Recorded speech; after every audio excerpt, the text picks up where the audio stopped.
سیدنا عثمان غنی راوی ہیں، بہت کم حدیثوں کی روایت کرتے ہیں حضرت عثمان غنی رضی اللہ تعالیٰ عنہ۔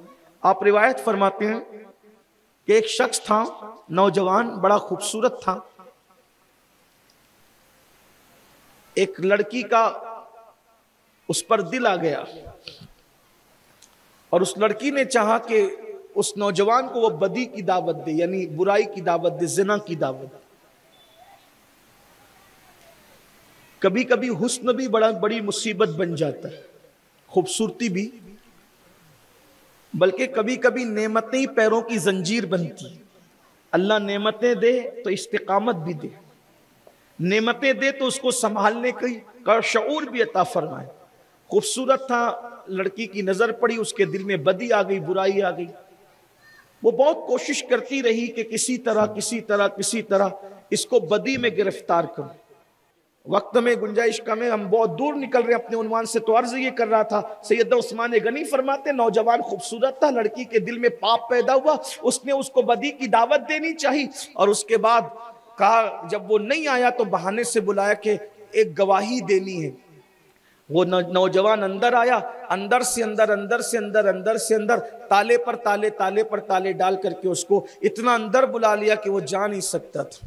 نوجوان سے کہا میرے ساتھ بدی کرو، زنا کرو۔ اس نے کہا استغفر اللہ، زنا تو بہت بڑا گناہ ہے، لعنت کی اللہ نے زنا کرنے والوں کو۔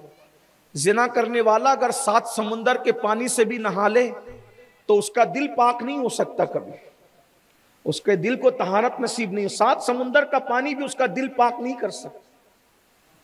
زنا کرنے والے کو پاک اگر کوئی چیز کر سکتی ہے تو وہ اس کی سچی توبہ ہے بس، ورنہ نسلیں بھگتتے رہے گی، میں یہ کام نہیں کر سکتا۔ اس نے کہا ٹھیک ہے، اگر زنا نہیں کرتے تو یہ بچے کو قتل کرو پھر۔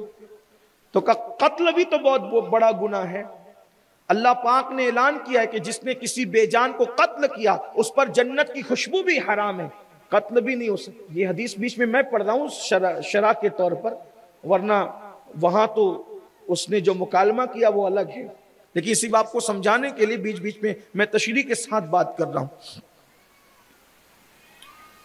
کہ زنا نہیں کرتے، نہیں کریں گے، قتل نہیں کرتے، کہ نہیں کریں گے، کہ پھر کہا اچھا ٹھیک ہے، جب قتل بھی نہیں کرتے، زنا بھی نہیں کرتے، یہ شراب کا پیالہ پڑا ہے، شراب پی لو۔ اس کو ایسا لگا یہ آسان ہے، ایک کٹورا شراب ہی تو پینی ہے، اور اس نے پی لیا۔ ایک کٹورا کیا پیا، پھر دوسرا کٹورا، پھر تیسرا کٹورا، پیتا ہی گیا، اور نشے میں بدمست ہوا تو عقل ختم ہو گئی۔ جب نشہ چڑھا تو پھر بچے کو قتل بھی کیا اور زنا بھی کیا، یعنی جس سے بچنا چاہ رہا تھا، جس سے بچنے کے لیے نشے کی طرف گیا تھا، وہ سارے جرائم اس نے کر ڈالے۔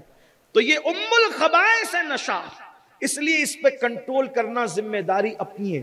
سماج کے بااثر لوگوں سے کہتا ہوں کہ محلے کے اندر کچھ لوگ اپنا بڑا پن نبھائیں، کچھ نوجوان اٹھیں۔ یہ جو ادارے اور کلبے بناتے ہو نا، یہ سیریل دیکھنے کے لیے نہیں ہے، کلب بنا کر کلبوں کے اندر کیرم کھیلنے کے لیے نہیں ہے، پڈاری گیری کرنے کے لیے، پٹیل گیری کرنے کے لیے نہیں ہے یہ ادارے کلبے۔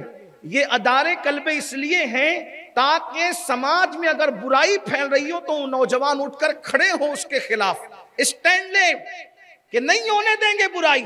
اگر چند ادارے مضبوط کھڑے ہو گئے نا برائی کے خلاف، دیکھو معاشرے سے برائی ختم ہوگی۔ نوجوانوں کو اٹھنا پڑے گا، اور ہر مقام پر برائی کے خلاف جب جوان اٹھا ہے، اس لیے کہ جب جوان ہی جوان برائی کے خلاف اٹھے گا تو پھر گناہ کون کرے گا، برائی کون کرے گا۔ اور اللہ کے رسول علیہ السلام ارشاد فرماتے، حدیث پاک کا مفہوم ہے، نوجوانوں کی قدر کرو۔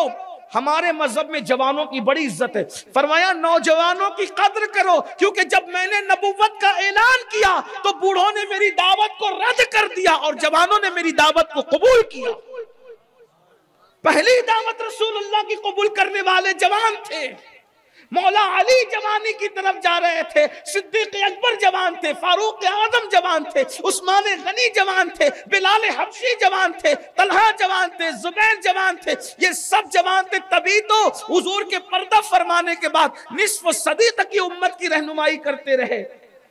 تو جوانوں کی قدر اور جوانوں کو صحیح طور پر رہنمائی ہو کہ قلبوں کا مقصد، اداروں کا مقصد برائی کا خاتمہ ہے۔ یہ نوجوان اگر سن رہے اداروں کے تو میری گزارش ان سے ہے، اپنے مقصد ہے بہت بڑا،